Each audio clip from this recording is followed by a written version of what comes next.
వైశాఖ్ గారు, మీకు అలాగే ప్యానెల్ లో ఉన్నటువంటి ఇతర సభ్యులు కూడా నమస్కారం అండి. ఏఎన్ఎన్ న్యూస్ వీక్షకులు కూడా నమస్కారం. సార్, ఇక్కడ జగన్మోహన్ రెడ్డి గారు 5 సంవత్సరాల్లో ఎప్పుడూ కూడా ఒక ప్రెస్ మీట్ పెట్టేది లేదు. ఈ రోజు ప్రెస్ మీట్ పెట్టారు అంటే కనుక ప్రభుత్వం మీద విమర్శలు చేయడానికి తప్ప ఎందుకు కూడా, అంటే జగన్మోహన్ రెడ్డి గారు కూడా రాష్ట్రంలో ఒక పార్టీ ఉందనే ఉనికిని చాటుకోవడానికి తప్ప ఇక్కడ ఏమీ కూడా ఉపయోగం లేనటువంటి ప్రెస్ మీట్ అండి. అందులో కూడా చూడొచ్చు, అంటే మాకు వెంటనే డిబేట్కి వెళ్ళడం వల్ల మేము ఎక్కువ అందులో చూడలేదు కాబట్టి చెప్తున్నాము.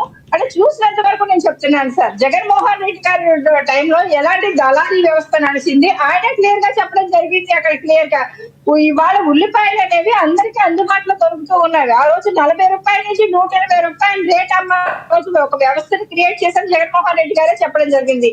ఇవాళ ఎరువుల కొరత ఏర్పడింది అంటే గనక ఆ రోజు జగన్మోహన్ రెడ్డి గారి ప్రభుత్వంలో క్రాప్ హాలిడే ప్రకటించారండి చాలా మంది రైతులు. ఈ రోజు కూటమి ప్రభుత్వం ఇస్తున్నటువంటి ప్రోత్సాహాలు కావచ్చు, ట్రైనింగ్ కావచ్చు, ఏదైనా సరే ఉద్యానవన పంటల దగ్గర నుంచి ఈ రోజు వ్యవసాయం వరి దగ్గర నుంచి అన్ని పంటలు కూడా, అంటే చిరుధాన్యాల వరకు కూడా ఎకరం భూమి ఖాళీ లేకుండా ప్రతి చోట కూడా పంట పండిస్తున్నటువంటి పరిస్థితి. క్రాప్ హాలిడే ప్రకటించినప్పుడు ఎరువుల కొరత రాకపోయిండొచ్చు కాక, కాకపోతే పంట విస్తీర్ణం ఎక్కువ పెంచినప్పుడు ఒక్కొక్కసారి ఎరువుల కొరత అనేది ఏర్పడుతూ ఉంటుంది.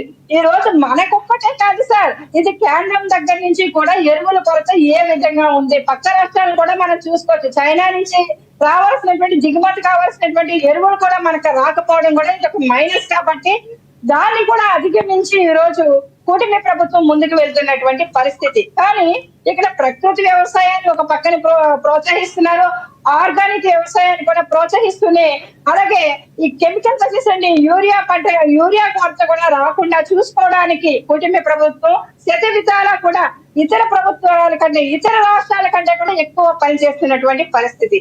ఇవాళ సార్ ఎవరంతా ఉండిపోము, అందరూ కూడా ముసలితనం అనేది వస్తుంది, పెద్ద వయసు అనేది వస్తుంది. వయసుకి అనేది ఒక రెస్పెక్ట్ ఉంటుంది. చంద్రబాబు నాయుడు గారు లాంటి వ్యక్తి సీఎం కాకుండా ఒక 5 సంవత్సరాలు ఒక రోడ్ల వెంట పడి తిరిగేటువంటి ఒక వ్యక్తికి అధికారం ఇస్తే గనక రాష్ట్రం అధోగతి పాలైపోయింది. కాబట్టి మళ్ళీ ప్రజలు ప్రతిపక్ష హోదా కూడా జగన్మోహన్ రెడ్డి గారికి ఇవ్వకుండా చంద్రబాబు నాయుడు గారిని సీఎం చేయడం జరిగింది. అంటే ఒక విజనరీగా ఆయన తెస్తున్నటువంటి ప్రతి అభివృద్ధి చూసుకోవచ్చు సార్. ఏ కంపెనీలు మన రాష్ట్రానికి వచ్చేవి ఇవాళ గూగుల్ సంస్థ దగ్గర నుంచి ఏఐ టెక్నాలజీ వరకు కూడా మన రాష్ట్రాన్ని వెతుక్కుంటూ వాళ్ళ ముందుకు వస్తున్నారంటే మనకి ఒక 5-10 సంవత్సరాలు ఎంత అభివృద్ధి జరిగిపోతుంది అన్నది కూడా క్లియర్ గా చదువుకున్న వాళ్ళందరికీ కూడా అర్థమవుతుంది. ఇతర రాష్ట్రాలకి తరలి వెళ్ళిపోయారు. ప్రధానంగా జగన్మోహన్ రెడ్డి గారు మాట్లాడిన మాటల్లో, కృష్ణవేణి గారు జగన్మోహన్ రెడ్డి గారు మాట్లాడిన మాటల్లో ఆడపిల్ల నిధి ఎక్కడికి పోయింది, నిరుద్యోగ భృతి ఎక్కడికి పోయింది, ఇస్తామన్న హామీలు ఇవ్వలేదు, సూపర్ 6 అటర్ ఫ్లాప్ అంటున్నారు.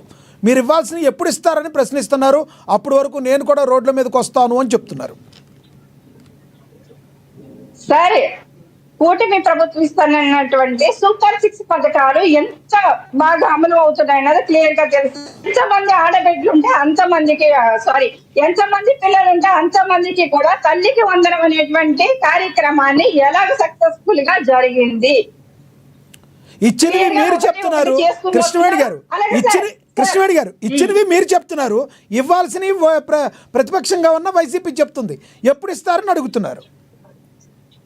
సార్, అది ఖాళీగా కూర్చుని వాళ్ళకి ఏమంటే పని పాట లేకపోవచ్చు. ఎందుకంటే మేము చేస్తున్నటువంటి అభివృద్ధిని మేము చెప్పుకునే దానికన్నా కూడా ప్రజలు చెప్తూ ఉన్నారు. ఈ రోజు చంద్రబాబు నాయుడు గారు దూకేయడం కాదు సార్, జగన్మోహన్ రెడ్డి గారు కూటమి ప్రభుత్వం చేస్తున్నటువంటి అభివృద్ధిని కానీ సంక్షేమాన్ని కానీ ప్రజల్లో కూటమి ప్రభుత్వానికి పెరుగుతున్నటువంటి మద్దతుని కానీ చూసి జగన్మోహన్ రెడ్డి గారు హెలికాప్టర్ నుంచి దూకేసేలా ఉన్నారు. ముందది చూస్తామనండి. ఆయన మానసిక పరిస్థితులు చూస్తే సేమ్ అలాగే ఉంది జగన్మోహన్ రెడ్డి గారు. పులివెందుల్లో వచ్చినటువంటి తీర్పే, మన జడ్పీటీసీ ఎన్నికల్లో పులివెందుల్లో వచ్చినటువంటి తీర్పే రేపు లోకల్ బాడీ ఎలక్షన్ కి వెళ్తే ఖచ్చితంగా అదే తీర్పు వస్తే కనుక జగన్మోహన్ రెడ్డి గారు ఊహాతీతులు సార్. వీళ్ళందరూ ఇవాళ రెచ్చిపోయి మాట్లాడి ఉండొచ్చు కాక, కానీ జగన్మోహన్ రెడ్డి గారు వెనకాలన్నటువంటి ఆ 10 మంది మద్దతు కూడా కోల్పోతున్నటువంటి పరిస్థితి. 6 ఎమ్మెల్యేలు ఈ రోజు జగన్మోహన్ రెడ్డి గారికి అగ్నిస్ట్ గా తయారయ్యారు కాబట్టి ఇవాళ జగన్మోహన్ రెడ్డి గారు ప్రతిపక్ష హోదా కాస్తారు. ఒక ఎమ్మెల్యేగా కూడా రేపొద్దున పులివెందులో కూడా గెలిచేటువంటి పరిస్థితి రాదేమని జగన్మోహన్ రెడ్డి గారు చూసేలా ఉన్నారు. ముందు వైసీపీ నాయకులు చూసుకోండి. అంతే తప్ప ఒక వ్యక్తిని అనుభవం ఉన్నటువంటి చంద్రబాబు నాయుడు సీఎం గారినో డిప్యూటీ సీఎం గారినో మీరు విమర్శించడం కాదు. అనకూడని మాటలు మనం మాట్లాడేటప్పుడు కూడా చాలా హుందాస్థానంగా మాట్లాడాలి. ఆ మాటల్లో కూడా ఎప్పుడు చావులతో రాజకీయాల్లోకి వచ్చినటువంటి వ్యక్తి సార్ తండ్రి చావును అడ్డు పెట్టుకొని ఆ రోజు సీఎం అయిపోతారని చూసాడు జగన్మోహన్ రెడ్డి. బాబాయిని హత్య చేపించి ఆ చావును అడ్డు పెట్టుకుని జగన్మోహన్ రెడ్డి సీఎం అయ్యేటువంటి పరిస్థితి. మనం ఏ సేవలు దొరకలేదు కాబట్టి మనం అవ్వలేదు అంతే. అదే శివరాజకీయాలు చేసినటువంటి జగన్మోహన్ రెడ్డి గారు ఎవరిని చచ్చిపోమని అంటారు సార్? ఎవరిని దూకేమని చెప్తారు సార్? మీ వల్ల 3,000 మంది కౌలు రైతులు ఆత్మహత్య చేసుకునేటువంటి పరిస్థితి వచ్చింది గత వైఎస్ఆర్సీపీ ప్రభుత్వంలో. దానికి సమాధానం చెప్పండి. ఇవాళ అలాంటి పరిస్థితుల్లో ఏపీలో నెలకొని లేవు. ఇవాళ అలాంటి పరిస్థితులు లేవు. అలాంటి చౌక మేళాలు జరగట్లేదు.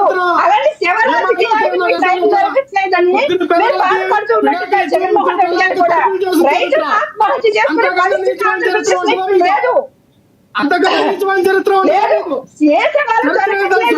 బాధపడుతున్నట్టున్నారు జగన్మోహన్ రెడ్డి గారు. అందుకని చంద్రబాబు నాయుడు గారు అచ్చెన్నాయుడు గారు డిప్యూటీ సీఎం గారు ఈ రకంగా మాట్లాడుతూ ఉన్నారు. ఏం మాట్లాడుతున్నావు మీ చరిత్ర గురించి? ఆలకిస్తా అన్నాడు అనుకున్నాను. చరిత్ర గురించి చర్చపట్ల గురించి నేను చెప్పొద్దండి. చరిత్ర గురించి చర్చపట్ల గురించి నేను చెప్పొద్దు. ప్రజలకు తెలుసు. కనీసం ప్రతిపక్ష ప్రజలు పంపించినప్పుడే జగన్మోహన్ రెడ్డి గారు జగన్మోహన్ రెడ్డి ఎవరి గురించి మీరు మాట్లాడుతున్నారు? రైట్ లక్ష్మణరావు గారు ఆగండి. ఎస్ లక్ష్మణరావు గారు ఆగండి. అవును మాట్లాడండి. లక్ష్మణరావు గారు ఆగండి. లక్ష్మణరావు గారు ఆవిడ చెప్పనివ్వండి. లక్ష్మణరావు గారు ప్లీజ్. ఎస్ సబ్జెక్ట్ లోకి రండి. కృష్ణవేణి గారు సబ్జెక్ట్ లో మాట్లాడండి. లక్ష్మణరావు గారు ఆగాలి. లక్ష్మణరావు గారు ఆగండి. లక్ష్మణరావు గారు ప్లీజ్ ఆగండి. మీ టైం మీకు వస్తుంది కదా, ఆగండి ప్లీజ్. ఎస్ కృష్ణవేణి గారు సబ్జెక్ట్ లోకి రండి. ఎస్ ఆగండి. ఎస్ మాట్లాడండి. కృష్ణవేణి గారు సబ్జెక్ట్ లోకి రండి. కృష్ణవేణి గారు సబ్జెక్ట్ లోకి రండి ప్లీజ్. ఇక్కడ సార్ యూరియా కొరత అనేది ఇతర రాష్ట్రాల్లో కూడా ఉంది. ఇవాళ జగన్మోహన్ రెడ్డి గారు తీసుకొచ్చేసినటువంటి కాలేజీలు కాదు సార్. ఇవాళ రాష్ట్ర విభజనలో భాగంగా కేంద్రం ఇచ్చినటువంటి మెడికల్ కాలేజీలు, ఆ కాలేజీలు కూడా ఒక కాలేజీ మాత్రమే పూర్తవడం, మిగతా కాలేజీ బేస్మెంట్ కూడా పూర్తవలేదు. కానీ నేను కట్టేసరే జగన్మోహన్ రెడ్డి అట్టిమిటికి చూపిస్తే ఎవరో నమ్మేటువంటి పరిస్థితి లేదు. వాస్తవాలు కూటమి ప్రభుత్వం దమ్ముంటే మీ జగన్మోహన్ రెడ్డి గారిని అసెంబ్లీకి వచ్చి ప్రశ్నించమని చెప్పండి. 5 ఏళ్లలో జరిగినటువంటి చరిత్రని జగన్మోహన్ రెడ్డి చేసినటువంటి అక్రమాలని కూడా అక్కడ కృష్ణవేణి గారు ఆగండి. ఎస్ కృష్ణవేణి గారు మానేశారు సార్ జగన్మోహన్ రెడ్డి. ఎస్ కృష్ణవేణి గారు ఫేక్ వీడియోలు రిలీజ్ చేసి ఏం మాట్లాడుతున్నారు సార్ జగన్మోహన్ రెడ్డి గారు? మరి కాసేపట్లో మీ దగ్గరికి వస్తాను. కృష్ణవేణి గారు మనతో సీనియర్ జర్నలిస్ట్ అక్షర్ సత్యం గారు ఫోన్ ద్వారా జాయిన్ అయ్యారు. ఆయనతో మాట్లాడదాం. అక్షర్ సత్యం గారు నమస్తే అండి.